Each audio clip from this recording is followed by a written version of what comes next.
A family lived in one side of a duplex for nearly 30 years. Now they are facing a no-fault eviction. But I'm going to tell you exactly why the landlord is in the right and these people are in the wrong. I'm Tony, and this is Real Estate Investing and Landlord News. Alright, so I have an interesting article for you today, and it's going over the whole no-fault eviction thing, okay? So I talk a lot about this issue because what they're trying to do is pass these laws that are called just cause, good cause, or for cause eviction laws. Basically, they create a small list, okay, a very small list of reasons why landlords would be able to evict a person.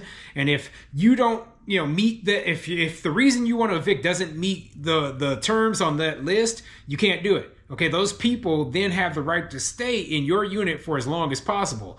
Now, the article I'm covering today has people who are being evicted because their landlord wants to move into their unit, right? So the problem is that, they put this off as this is the problem with no-fault evictions, right? But usually in these laws that they pass, the just cause, good cause, or for cause eviction laws, that is actually one of the reasons why a person would be justified to evict the people. So even if these laws were in place, they would not have protected this family here from eviction. Not only that, right, but a property owner should have the right to do what they want with their own property, period.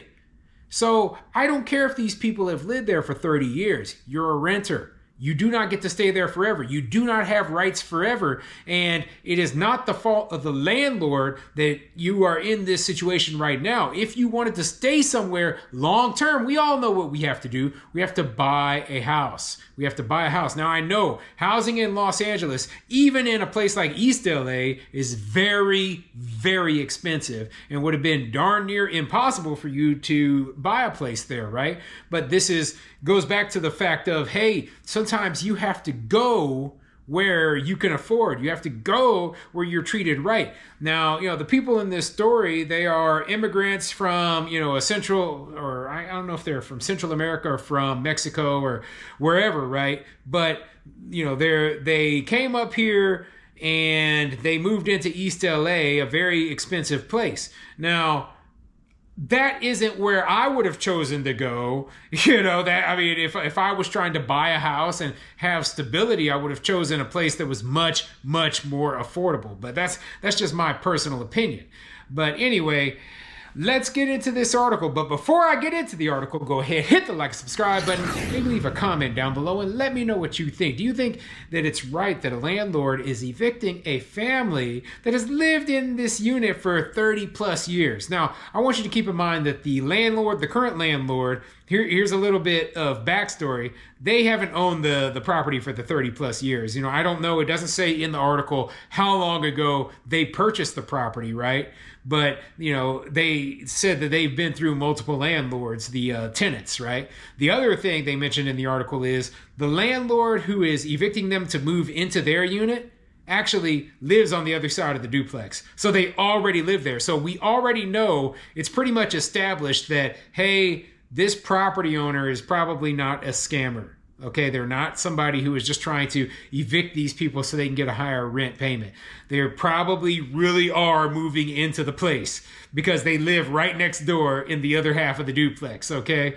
So, this isn't a story of some large corporation that is evicting people in order to, bump up the rents, which I also have no problem with, but that isn't the story. We're talking about a small mom and pop landlord who lives in half of a duplex and wants to take the whole thing over and live in the entire place. Because the duplex does not sound like a big duplex at all. It sounds like a pretty small duplex. So anybody with even a small family would probably need the entire space of the building. Anyway, let me get into the article. I'm ranting about it and I haven't even started yet. This article is coming from the San Gabriel Valley Tribune.com, and it says, they lived in an East LA home almost 30 years. Now their landlords want to move in. No-fault evictions are contributing to the displacement of families from their longtime communities. So, it's a very long article. It goes into a lot of the very specific details of this case that, of these people being kicked out, right? I'm going to skip a lot of it, and I'm going to have to make a few assumptions about what's going on here because they didn't talk to the actual property owner and get their side of the story. So let's get into it. Days before Christmas, Maria Vela was saying goodbye to the narrow one-bedroom apartment in East LA that has been the backdrop of her family's lives for the last 30 years. Vela looked at her wedding photo hanging in their living room. The couple hosted their wedding reception out on the driveway, Vela said, gesturing outside. They raised 4 children in the duplex near the end of a cul-de-sac in their historically Latino neighborhood. Their kids enjoyed a quintessential East LA upbringing until one by one they left for college, except for Vela's youngest girl, a high school junior. Now the family is being evicted so their landlords, who live next door, can move in. It feels like someone is taking part of my story, Vela said.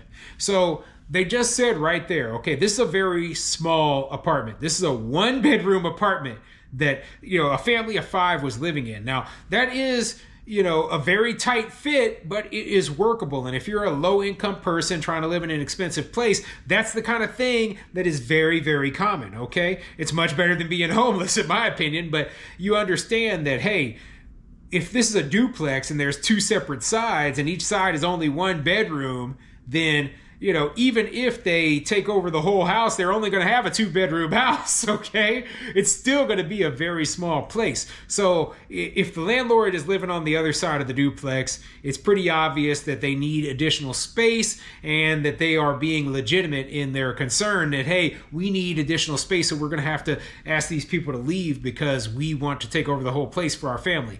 And as expensive as LA is, if your family's expanding, then that might be what you have to do. Okay. So, up earlier, it said, it's contributing to the displacement of families from their longtime communities, right? But what about the family of the landlord?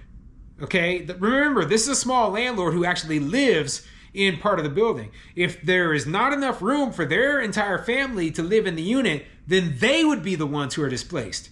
And keep in mind, they're the property owner. They went through all the effort of buying the property, saving for the down payment, getting loans, etc., so that they could have a place for their family to live, but they don't have enough space. Now they want to use the entire space that they bought with their money, and you're telling them, oh, no, you can't do that? Or you're telling them that these other people have more of a right to this property than you? No.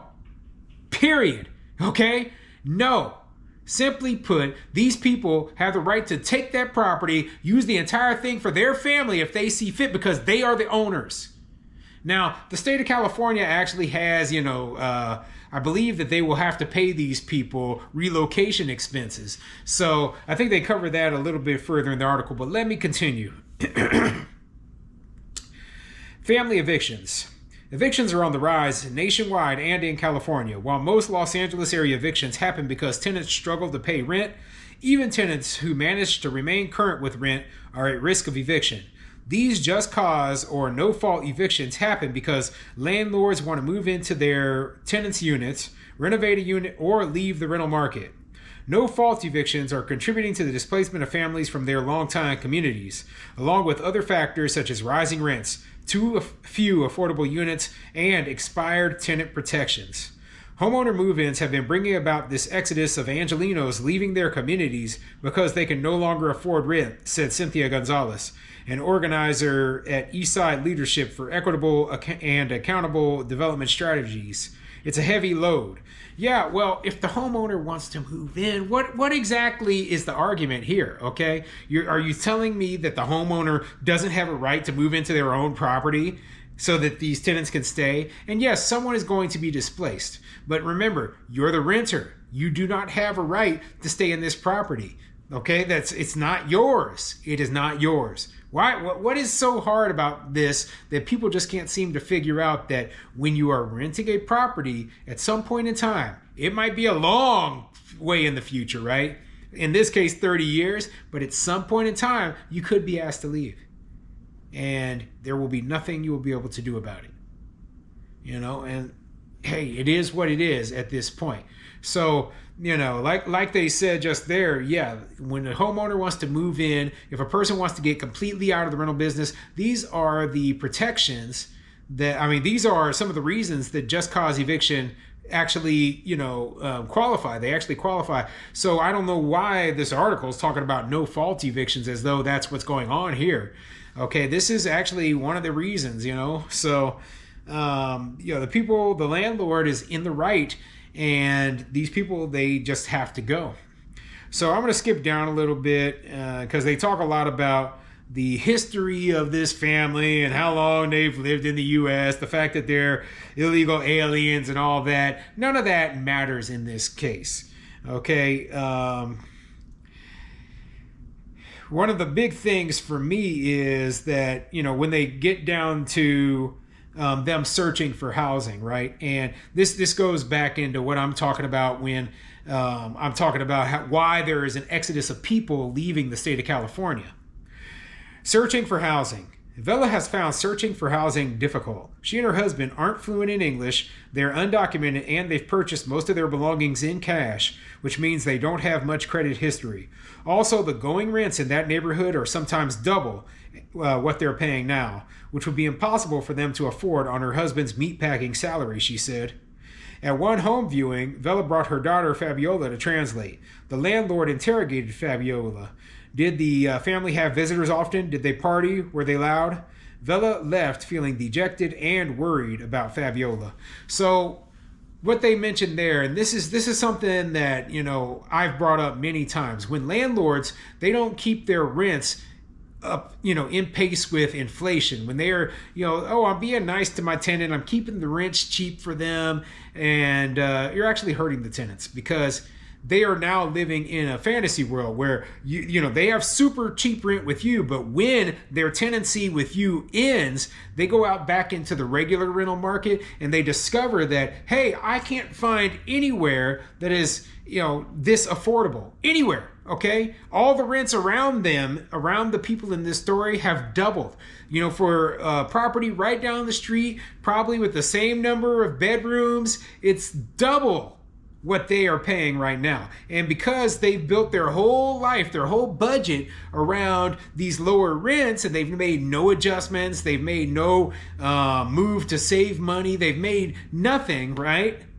Then now they are just forced into a very horrible position where either they will end up completely leaving Los Angeles area, or they will end up, having to stay somewhere else or having to downgrade significantly, going from a one bedroom in this part of town to moving to the worst horrible ghetto in the entire area and into, a flop house, essentially. I mean, that's the kind of situation that they were put into.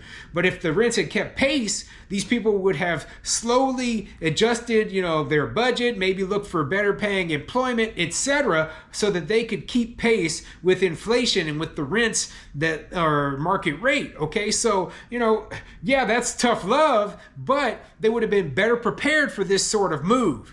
Okay, or that maybe they would have shopped around. Maybe they would have moved out of this place before the 30 years was up. Okay, the market is it's a tough teacher. It'll teach you lessons. It'll say, hey, you have to make adjustments with your life. You cannot depend upon the landlord or whoever keeping things cheap for you forever. Okay, but anyway, if you're interested in this story, I'll put a link to the article in the description. A lot of it is, just, feel sorry for these people, whatever stuff, right? And, I feel bad. I don't really feel sorry for them. I feel bad that they were put into this situation basically by their lack of preparation. And they should have been much better prepared, with the knowledge that, hey, we will not be able to stay in this place for the rest of our lives. Okay, we don't own this place. We are renters. And there is a possibility that we're going to have to move at some point.